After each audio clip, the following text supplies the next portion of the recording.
Hey guys, Furum here, and today I am proud to present to you the first ever Enduro Double Down car that I have won. Check out my 4 tips to save you money on Enduro Double Down's video if you would like some help on how to win the car. So now I'm going to show you the race in which I got enough points to win the Porsche 918 Spyder. So this was my tuning when I completed the Enduro Double Down, 0504 and 5050. Now my multiplayer tuning is close to this, but I'll get to that later in the video. Oh, and right now my elite tuning is at full on top speed and nitro. So here we go on the Rose of the Desert, which is one of the hardest maps for the 918 to compete on because of its terrible drift radius. And you know Dubai has a lot of tight corners. So here we go. Since I have none on acceleration, he does get ahead at the beginning, and I didn't triple tap because I wasn't running an extra tank. I never ran an extra tank during this Enduro Double Down, which is interesting. And this car can't even make this corner very well, especially with zero handling, and the AI didn't even try to attempt it either. And for those that didn't know somehow, the AI isn't actually an AI, it's just a recording of another person playing it. And on that irritating Venice AI that a lot of people are having trouble on, all you have to do is upgrade enough so that you're quite a bit faster than the AI, then just start drifting very early around the corners. And that is how you can complete it, because that is how I did it. So here we go, coming up to the end of this one.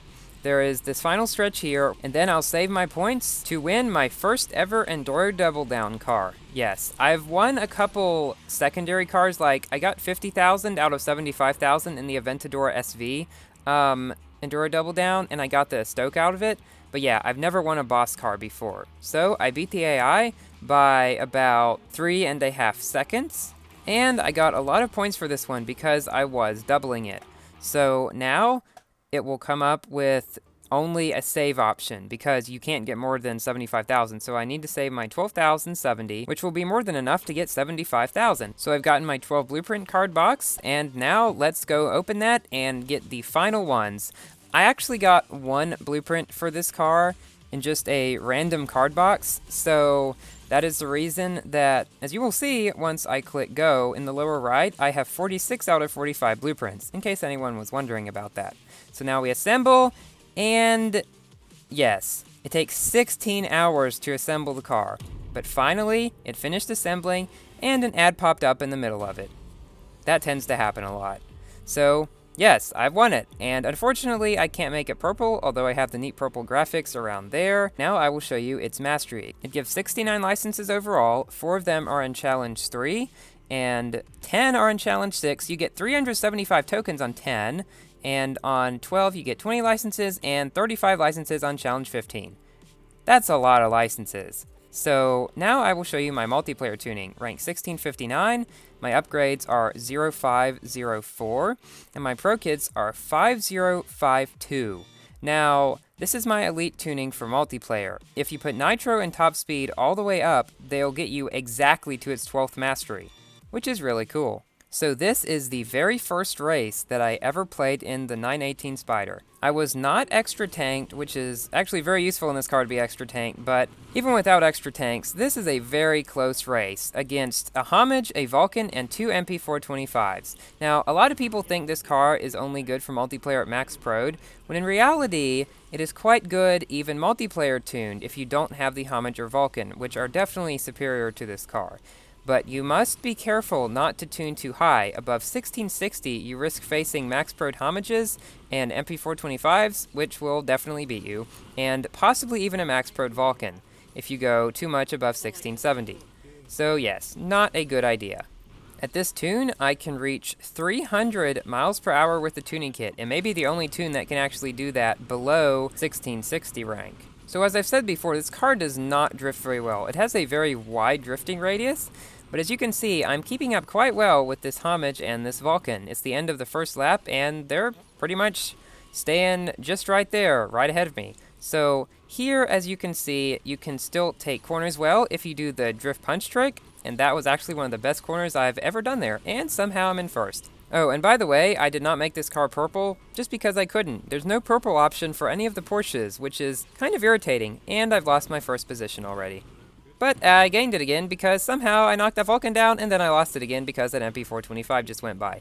This race is extremely I don't know the word for it, but they keep going back and forth between me being in first, and the Hommage is ahead, and the Vulcan is ahead, and the MP425 is ahead, and yeah, it's a little bit crazy. This car is unique in that the nitro does not come out the bottom, but instead comes out the top, as you can see there, which makes it kind of hard to tell the color of the nitro, which is a little bit irritating, but it's a really neat effect because it's not used on any other cars. So those two cars ahead of me are MP425s. As you can see, I'm catching up to this guy in second, but since I keep running out of nitro since I have no extra tanks, I am not able to catch up to him before the finish line. It is very important to run extra tanks in this car, and I found that out. So, in the next race, I will be running extra tanks. But yeah, let's see what we beat. We beat the Vulcan and the Hommage. Wow, I did not expect that. So now for the next race, which is on a Zercoast Reverse against a Trion Nemesis that actually ended up being 80 rank higher than me, and a Vulcan. So one reason it is important to run extra tanks in this car is so you can triple tap at the beginning, because the acceleration is really bad, and if you don't, you risk getting knocked down by pretty much everything. Except maybe a Camaro or an SLK. But yeah, its acceleration isn't great at all. So I'm catching up to at least one of these cars up here. Their Vulcan is in front and the Trion Nemesis is in second. Now, as many of you know, the Trion Nemesis speed is not very great, and it's not that good in multiplayer unless at max prod, and it's still not that great at max prod. So somehow I managed to take these corners better, but since he has better acceleration, he speeds up faster, and he tried to knock me down, but somehow failed. And as you can see here, I am actually faster than him. Little battle took place here, but I ended up winning it because of my superior speed over the Nemesis. Extra tanks are also important because of this section in Monaco that is infamous for having no nitro pickups whatsoever until you come around this corner, and then there's three right across from each other. And the Trion Nemesis just left. Don't you wish Gameloft would stop putting 3 nitro bottles right across from each other instead of straight on so you can get all 3 of them? It's kind of annoying, especially on Iceland, when literally the only nitro on the entire track, for the most part, is occasionally there's 3 blue nitros right across from each other. Everyone hates Iceland. I don't know of a single person that actually enjoys playing on it. And that is one track I tried to avoid in multiplayer. So I've sped this part up because nothing really happened on the second lap. I did take the S-turns better, as you saw. But yeah, coming up to the end here, and that Vulcan is way ahead. And I actually do face him again in the next 2 races. In the third one, something interesting happens, so stay tuned for that. So here you can see that you can beat pretty much any of the random cars that you come up against that people use. Even that 1740 Trion Nemesis triple boosted and 81 above me.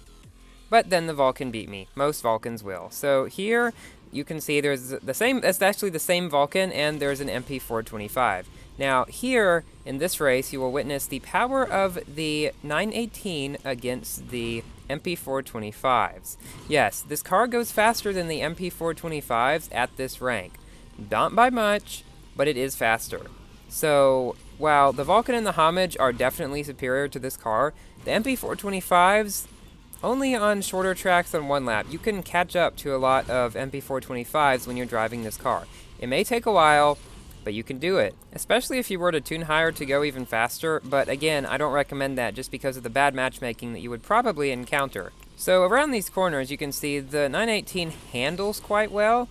Its handling is actually better than its drifting, which is kind of weird, but also happens on other cars like the Biome, which is a pretty famous one, the Cigaris, which I made a video about if you would like to check that out, and a few other cars. So here, you can see I nearly copped him around that corner, but because of his better acceleration, he was able to get ahead quicker. That is one thing that most people don't usually think about good accelerating cars being better at. They are better at getting out of drifting around corners, and I had a few problems here. So that's why he was able to get ahead so much there, and I'm kind of bumping him from behind there. Not exactly sure what was happening, but I believe about now he's getting pretty scared because there's this car behind him that he's not sure what it is. Maybe he does know what it is, I don't know. But usually what happens when you're right behind someone, they tend to kind of go all over the place, and they get a bit flustered and don't drive as well as they would otherwise. So here I was aiming right for him, and boom, there we go. I'm glad those could not be knocked off, otherwise he would probably have not gotten knocked down right then.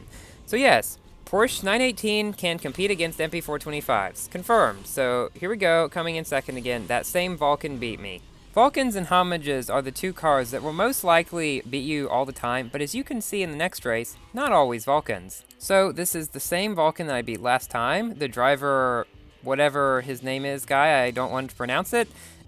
So this next race is on Azure Coast against the Hommage, MP425, and the Vulcan guy whose name I don't want to pronounce again. And the Vulcan has a big advantage in that it can take corners a lot better than this car can. I mean, I think even the Hommage can accelerate and drift better than this car. So we're currently 4 out of 6 because of its not so great acceleration, but someone up there wrecked, not sure who it was, so the two cars left ahead of me are an MP425 and a Hommage. I believe it was the Vulcan that wrecked back there. Oh, and something else that makes the 918 not the most desirable car for multiplayer is because it's elite.